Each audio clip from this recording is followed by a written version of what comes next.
Shalom sahabatku yang terkasih dan sehati dalam Yesus Kristus. Jumpa lagi kita pada kesempatan kali ini. Mari kita siapkan diri dan hati kita untuk menjadikannya layak menyambut Tuhan, supaya kita bisa menjadi garam dan terang dalam kehidupan ini. Tentunya dengan bersama kita resapi Renungan Sabda Pendalaman Iman presented by BPK PKK KAJ. Shalom, apa kabar Bapak, Ibu, Bro, and Sis, saudara sekalian yang dikasih Tuhan? Senang sekali bisa berjumpa kali ini meskipun tidak secara langsung. Renungan pada hari ini, kita bicara tentang kewaspadaan. Diambil dari Lukas bab 12 ayat 35 sampai dengan 38. Pada ayat 35 dikatakan, "Hendaklah pinggangmu tetap berikat dan pelitamu tetap menyala." Pinggangmu tetap berikat. Pada zaman Yesus, para pekerja, para murid-murid Yesus kalau mau melakukan tugasnya, karyanya, dia mengikat jubahnya supaya tidak mengganggu. Karena tentu saja jubahnya yang seperti kita sering lihat di gambar-gambar besar.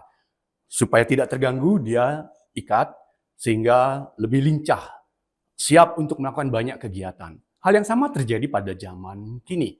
Di gereja, para imam, para prodiakon, pemazmur, mungkin juga lektor, jika ingin bertugas, dia mengikat jubahnya bukan saja supaya kelihatan rapi, tetapi supaya tidak terganggu geraknya. Lihat, mereka juga meniru apa yang dilakukan oleh murid-murid pada zaman Yesus. Tali yang kita sering sebut singles itu adalah tali yang mengikat tubuhnya supaya siap sedia bekerja. Lalu pada bagian lain di ayat 35 dikatakan, pelitamu tetap menyala. Pelita, pada zaman dulu tentu saja belum ada listrik, maka pelita adalah bagian yang sangat penting pada zaman itu. Ketika sore atau menjelang malam, pelita dinyalakan untuk menerangi kegelapan, sehingga dia bisa leluasa untuk bisa bergerak kemana-mana, dan tentu saja pada saat itu juga banyak orang tertolong. Kita juga bisa menolong orang dalam situasi yang sulit, kegelapan dan segala macam. Apa artinya ayat 35 yang ternyata bisa juga membuat penerangan kepada seluruh perikop ini? Judulnya adalah kewaspadaan dalam perikop itu. Bahasa Jawanya eling lan waspodo. Bahasa Inggrisnya alertness, waspada, siap siaga, siap untuk mulai dengan cermat mengamati dan bergerak. Nah, semangat seperti itu yang diminta oleh Yesus terjadi ada pada setiap kita, Bapak, Ibu, Saudara sekalian, dan saya, untuk dilakukan setiap saat. Tidak hanya pada waktu susah, pada waktu senang, pada waktu malam, pada waktu pagi, tidak. Setiap saat. Bukan artinya kita membuang-buang energi pada waktu siang nyalain pelita, tetapi yang penting semangatnya untuk siap sedia. Menolong orang, mau bekerja dengan sukacita. Ketika kita ditemui oleh tuannya yang kembali dari acara lain, dari perkawinan, dan melihat kita betul-betul waspada, siap siaga, dengan tali terikat, dengan lentera bernyala. Yang penting melihat semangat orang-orang yang ada di situ, tuannya tentu senang. Persis seperti yang kita mungkin sering baca di dalam Wahyu 3 ayat 20. Lihat, aku berdiri di muka pintu dan mengetuk. Jikalau ada yang mendengar suaraku dan membukakan pintu, aku akan mendapatkannya, aku akan makan bersama-sama dengan dia, dan dia bersama-sama dengan aku. So, lihat betapa bersukacitanya orang yang kedapatan siap siaga, waspada untuk menyambut kedatangan Tuhan. Nah, saudara, bagaimana prakteknya kini? Hendaklah kita bersiap-siap, bersiap siaga, berwaspada dan segala macam. Seperti pada ayat 35. kita harus tetap menjaga iman, memperkuat iman, berjaga-jaga agar saatnya tiba Tuhan melihat kita dengan sukacita. Gimana caranya? Tentu saja dengan terus mendengarkan Tuhan. Dan Tuhan hanya bisa didengar kalau kita baca firman. Yang kedua, rajin berdoa.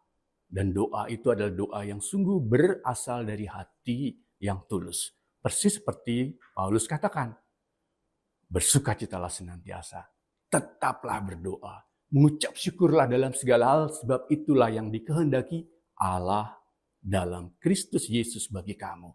So, berdoa. Lalu bagaimana yang berikut? Bergabunglah kita dengan komunitas. Kita sama-sama tahu pada bulan Rosario ini, setiap saat tertentu ada pertemuan Rosario. Hadir saja dan terus menjadi inspirasi untuk bisa ikut dalam kegiatan itu. Banyak komunitas-komunitas lain yang menanti kita untuk bisa ada di sana. Berikut yang keempat. Berbagi, melayani. Banyak orang yang sungguh-sungguh membutuhkan kita.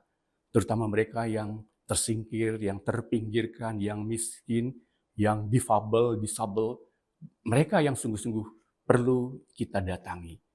Lihat, ketika Tuhan melihat aktivitas seperti itu, sama seperti Tuhan melihat hamba yang sedang berjaga-jaga. So, mari kita berbuat sesuatu bagi Tuhan. Bapak Ibu, mari kita tundukkan kepala, kita berdoa.